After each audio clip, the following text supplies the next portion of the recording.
Penting mbak-mbak, ibu-ibu, para jamaah, karena love is the power of life. Tubuh jasadiah kita ini kalau nggak dapat sentuhan-sentuhan cinta, jadinya hidup enggan mati. Kayak nasibmu. Jika kalian mendapati ada taman-taman surga, maka ikutlah mendusel.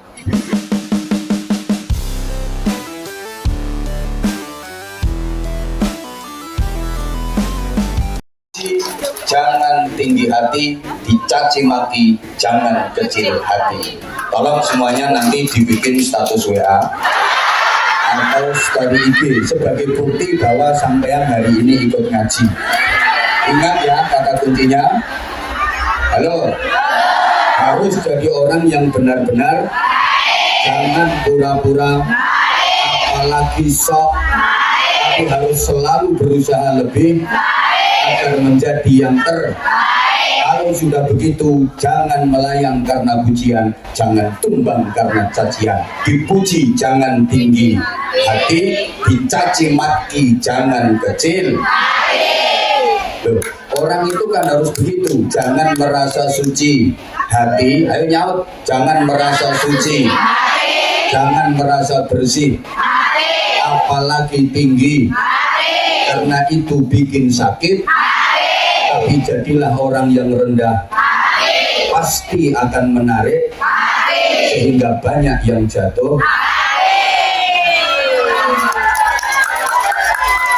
Jangan lupa dibikin story. Lalu kata-kata kayak gini itu gak mudah, makanya larang. Allahumma sholli ala Muhammad. Allahumma sholli ala Muhammad. Oke, di majelis ini kita baca dzikir, kita baca doa nanti, kita baca sholawat. Ini akan mengarahkan dan mendorong hati kita untuk lebih mencintai Rasulullah SAW.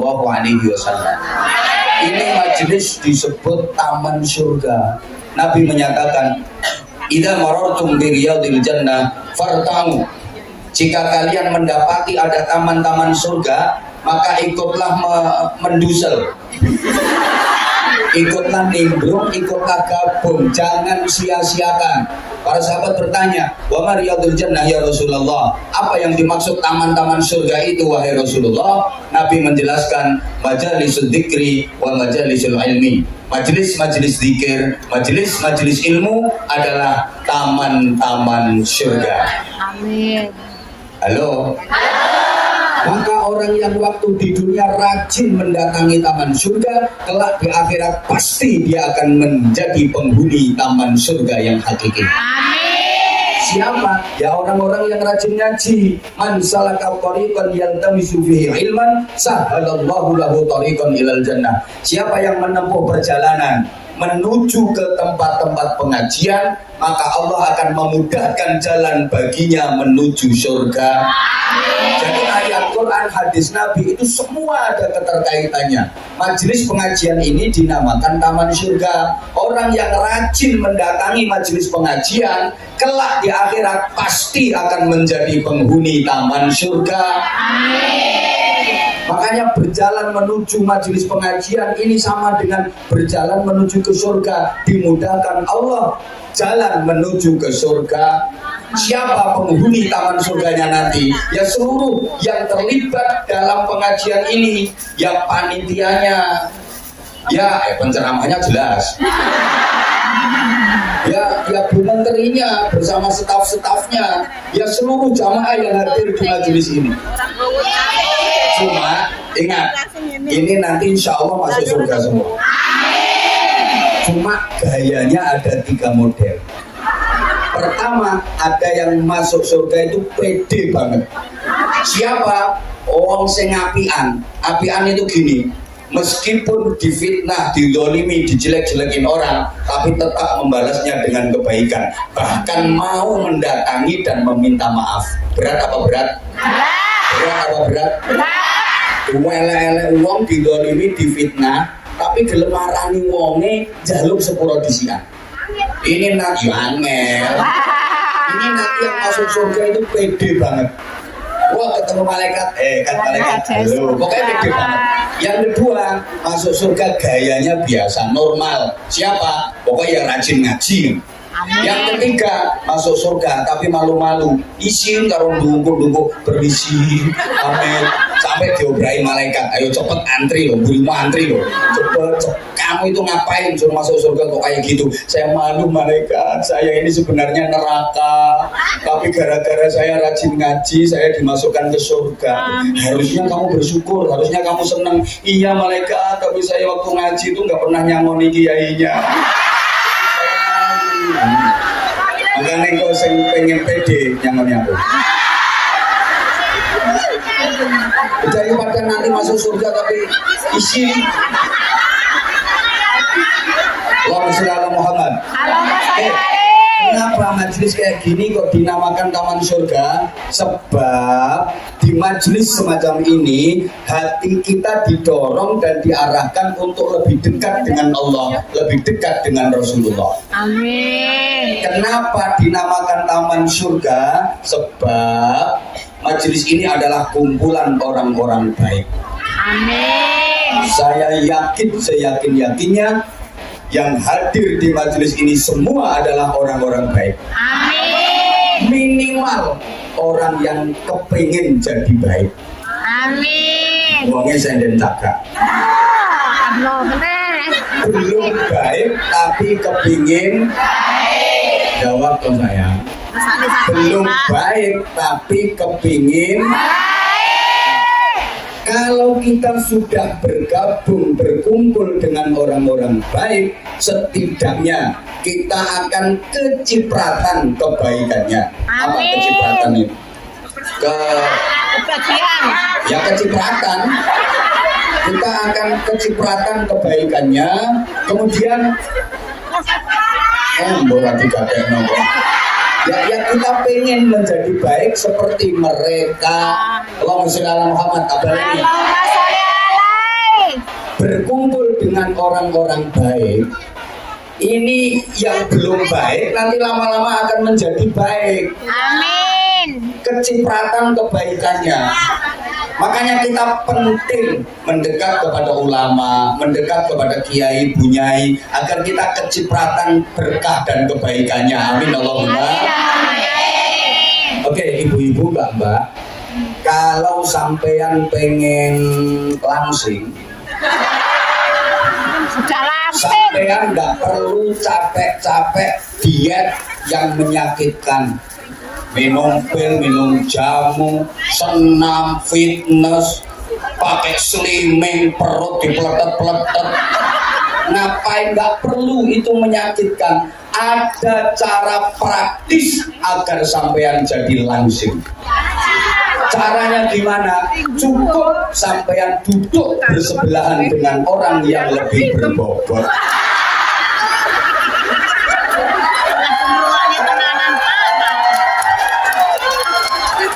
Sampean duduk di samping orang yang lebih berbobot, bahasa Inggrisnya the gembrong, maka sampean akan kelihatan. Contoh belakang saya,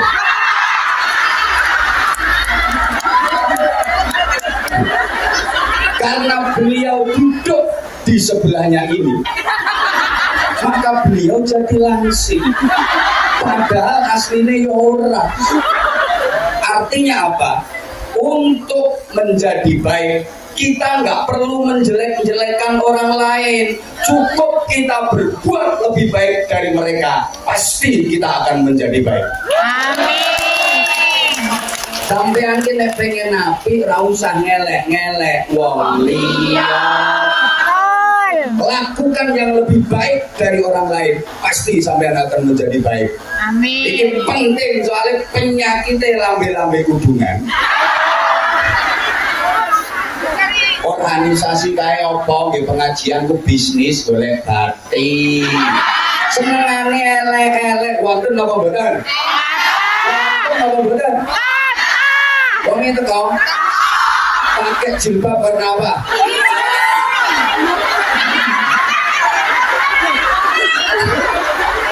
Apa dengan menjelek-jelekan orang lain Anda akan menjadi lebih baik? Tidak. Justru dengan menjelek-jelekan orang lain Anda akan semakin Lebih jelek. Oke, yang sebelah sini, kalau Anda pengen harum, pengen wangi, nggak harus beli parfum merek Eropa yang mahal-mahal karena potonganmu tidak kebelet duit. Ada cara praktis agar Anda harum, wangi. Gimana caranya? Telatenono, duduk di dekat penjual parfum. Wes telatenono lungguh mau sandinge bakul minyak wangi. Engko mbok kesemprot mbok diolesi. Halo. Atau sampean lagi ke pasar nggak punya duit kok pengen jeruk. Wes kok mepet to bakul jeruk. Sampean ngadeg ning kono berdiri. Lama-lama penjualnya iba. Mesake nyawang sampean, itu disigarno sing separuh diwenehno sampean. Atau ini lagi musim panas ya, Masya Allah, haus pengen minum es gak punya duit, ya mepet bakul es. Nanti lama-lama ada orang beli, diminum kok gak habis, sisanya dikasih sampean.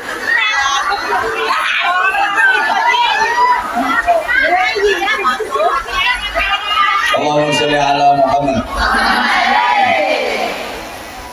Kita harus mendekat kepada Rasulullah Shallallahu Alaihi Wasallam agar hati kita tersambung, ada rasa cinta. Kalau sudah ada rasa cinta, maka kita kepingin mencontoh dan meneladani Rasulullah. Amin. Para jamaah, kalau kita sudah bisa berusaha mencontoh dan meneladani Rasulullah, halo, kita akan mendapatkan dua anugerah. Yang pertama, anugerah cinta, namanya rahmat. Yang kedua, anugerah ampunan, namanya maghfirah. Amin. Qul in kuntum tuhibbunallaha fattabi'uni yuhibbukumullahu wa yaghfir lakum dhunubakum wallahu ghafurur rahim. Katakan wahai Muhammad, jika kalian benar-benar mencintai Allah, ikuti aku, ikuti Nabi Muhammad Shallallahu Alaihi Wasallam. Dengan mengikuti Nabi Muhammad, kita akan mendapatkan dua anugerah. Pertama, cintanya Allah. Kedua, ampunannya Allah. Jadi untuk mendapatkan cinta kasih sayang Allah, untuk mendapatkan ampunan Allah, ada kaifiahnya, ada caranya. Seperti apa? Mengikuti Rasulullah. Allahumma sholli ala Muhammad. Allahumma sholli alaihi. Benar-benar bisa mengikuti Rasulullah, maka modalnya adalah cinta. Cinta itu penting, mbak-mbak, ibu-ibu, para jamaah, karena love is the power of life. Jadi aku tidak ngerti artinya. Cinta adalah kekuatan hidup. Hidup tanpa cinta bagi taman tak berbunga. Hai, begitulah kata para bujangga. Rawahu Roma Irama. Hidup tanpa cinta bagi taman tak berbunga. Hidup tanpa cinta bagi sayur tanpa garam. Hidup tanpa cinta bagi langit tanpa bintang. Hidup tanpa cinta bagi samudera tanpa ombak. Hidup tanpa cinta bagi hatimu tanpa aku. Hati kalau kosong dari cinta itu akan mengering, mengeras, lama-lama membatu, bahkan bisa mati. Tubuh jasadiah kita ini kalau nggak dapat sentuhan-sentuhan cinta, jadinya hidup enggan, mati kayak nasibmu.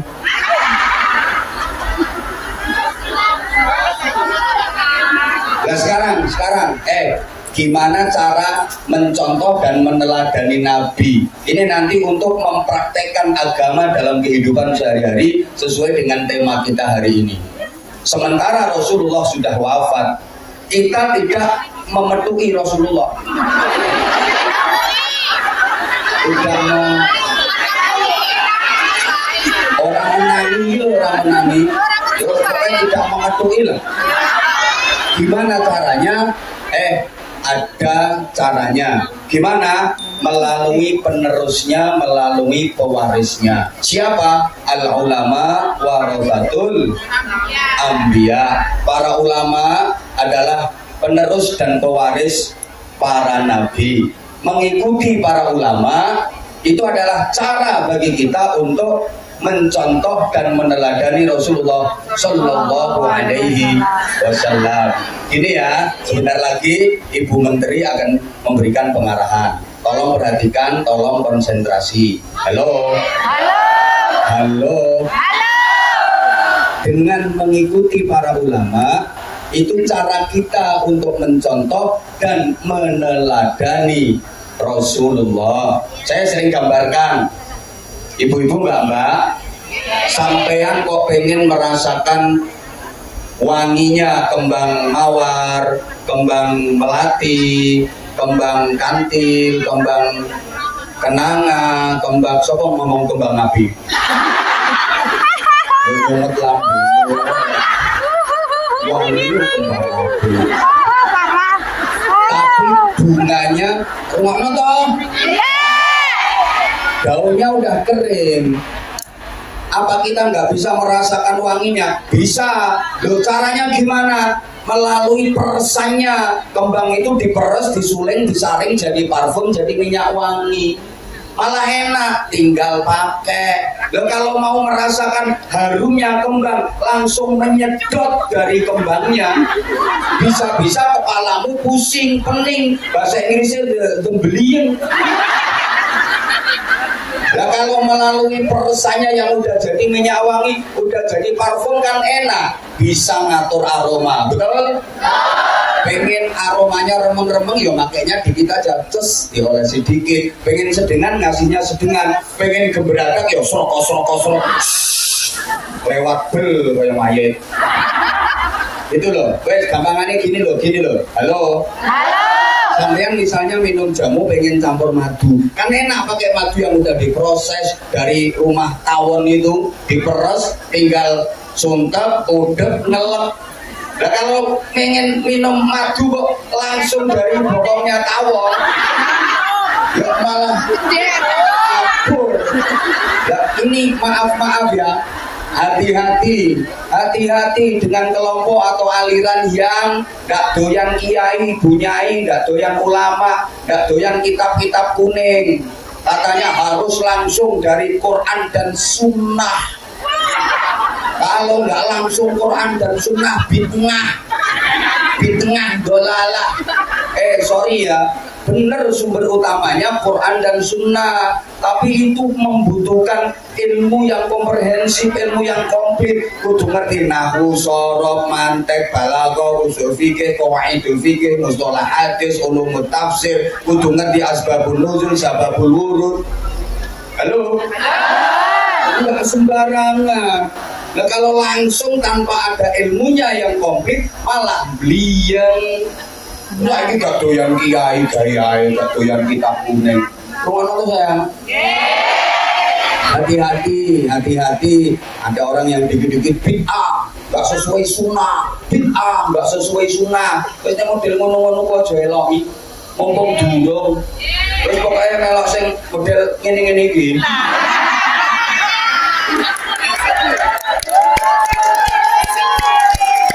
Imannya panjenengan ini iman sing keren. Gak keren gimana?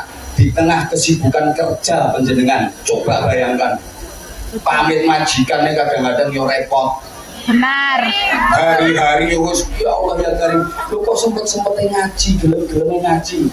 Tapi Ibu Menteri nggak mudah loh, Ibu Menteri ngumpulin jamaah segini banyak itu nggak gampang. Ini ya lihat-lihat yang ceramah siapa.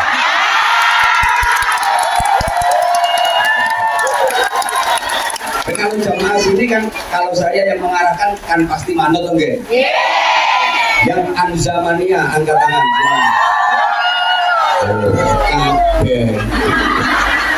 Anza itu Anwar Zahid. Oh, ketinggalan. Anza itu Anwar Zahid yang belum. Geng.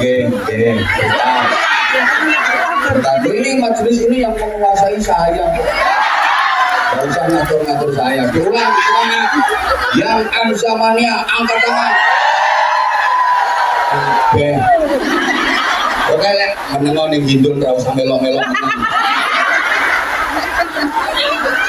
Oke nek urusan apa-apa mesti manut aku. Halo. Halo. Iman sampean ini keren. Keren. Sampean ini gak tahu ketemu dengan Nabi, gak pernah berjumpa dengan Rasulullah. Loh kok mau percaya sama Rasulullah? Cuma dibilangin katanya, kata Rasulullah, kata Rasulullah, kata Rasulullah, padahal gak pernah ketemu. Loh di zaman seperti ini, apa ada orang yang pernah berjumpa dengan Rasulullah? Jawabannya ada. Ada orang-orang yang bersih hatinya, kekasih-kekasih Allah itu bisa bertemu langsung dengan Rasulullah, baik fil yaqdah, dalam keadaan terjaga, dalam keadaan sadar, maupun fil manam, melalui mimpi. Itu orang-orang yang hatinya bersih, orang-orang yang menjadi kekasih Allah, bisa ketemu Rasulullah melalui mimpi. Mimpi ketemu Kanjeng Nabi. Dan sampean mimpi kan ketemu garangan, ketemu codot, ketemu gendruwo, wewe gombel. Soalnya mimpi itu kan golek setelan dhewe-dhewe. Lah setelanmu kan karo gendruwo.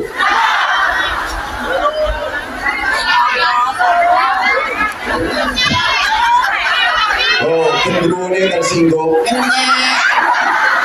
Gendruwo ini tersinggung nesu-nesu. Dengerin toh, kita ini nggak pernah berjumpa dengan Nabi, tapi mau iman percaya sama Nabi, cuma dibilangin sama Anwar Zahid itu sama ngandel. Kanjeng Nabi dawuh ngene, Rasulullah bersabda begini, Rasulullah memerintahkan begini. Ya percaya, ya gelem manut, padahal nggak pernah ketemu. Keren loh ini, keren. Halo, halo. Makanya Nabi pernah mengajukan pertanyaan kepada para sahabat, man a'jabul khalqi imanan, siapa makhluk yang imannya paling hebat, paling dahsyat?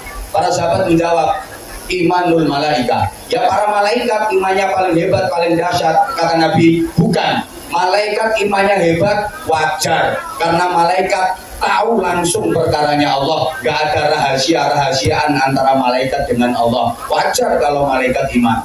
Salah, ayo imannya siapa? Ya kalau begitu imannya para nabi, para rasul. Kata Rasulullah, bukan. Para nabi, para rasul beriman. Pantas karena malaikat Jibril ditugasi langsung oleh Allah untuk menyampaikan wahyu kepada para nabi dan para rasul. Wajar dong kalau nabi rasul iman. Imannya para sahabat, kata Rasulullah, bukan. Para sahabat beriman wajar karena para sahabat langsung dididik oleh nabi. Nggak iman ya kebangetan. Kemudian Nabi menjelaskan, walakin ajabul khalqi imanan qaumun yaji'una min ba'di yu'minuna bi walam yarawni. Akan tetapi orang yang imannya paling hebat, paling dahsyat adalah kaum yang datang sesudahku, mau iman kepadaku, percaya kepadaku, padahal gak pernah melihat aku, gak pernah berjumpa dengan aku, termasuk panjenengan semua. Amin. Dan Rasulullah meneruskan sabdanya, ulaika ikhwani, mereka itu adalah saudara-saudaraku. Betapa bangga dan bahagianya kita diakui sebagai saudaranya Rasulullah. Alhamdulillah. Alhamdulillah. Sekarang kalau kita urut negara seluruh dunia yang populasi penduduk beragama Islam terbesar adalah negara Indonesia. Kurang semangat nih, kurang semangat. Kita harus bangga dengan Indonesia dong. Diulang, negara dengan jumlah penduduk beragama Islam paling besar di dunia ini adalah negara Indonesia. Maka kuota jamaah haji tiap tahun paling banyak dari negara Indonesia. Berziarah makam Rasulullah paling banyak berasal dari negara Indonesia. Kita harus bangga jadi muslim-muslimah Indonesia. Dan Islam Indonesia itu Islam yang paling indah di dunia. Amin. Sampai ulama-ulama besar dunia itu paling senang berkunjung ke Indonesia, betah berkunjung ke Indonesia, nikmat. Kenapa? Karena di Indonesia bertebaran majelis-majelis zikir, majelis-majelis ilmu. Bahkan orang Indonesia itu sampai pun sudah minggat ke luar negeri, kayak sampean masih tetap bikin majelis-majelis zikir, bikin majelis-majelis ilmu. Buktinya hari ini masjid penuh sesak, tepuk tangan. Hari ini di Indonesia namanya majelis ilmu itu ribuan. Nanti malam ribuan, tiap hari, tiap malam ribuan majelis. Amin. Di Indonesia itu kalau digambarkan kan seperti bintang gemintang yang mengitari rembulan. Siapa rembulannya? Rembulannya adalah Rasulullah Shallallahu Alaihi Wasallam. Karena Nabi pernah bersabda, aku adalah rembulan. Jika engkau silau memandang matahari, maka pandanglah aku, karena aku adalah pantulan cahaya matahari, agar hatimu tidak silau. Akulah rembulan. Rasulullah rembulan, sampean ini bintang gemintang yang mengitarinya, walaupun buruk-buruk.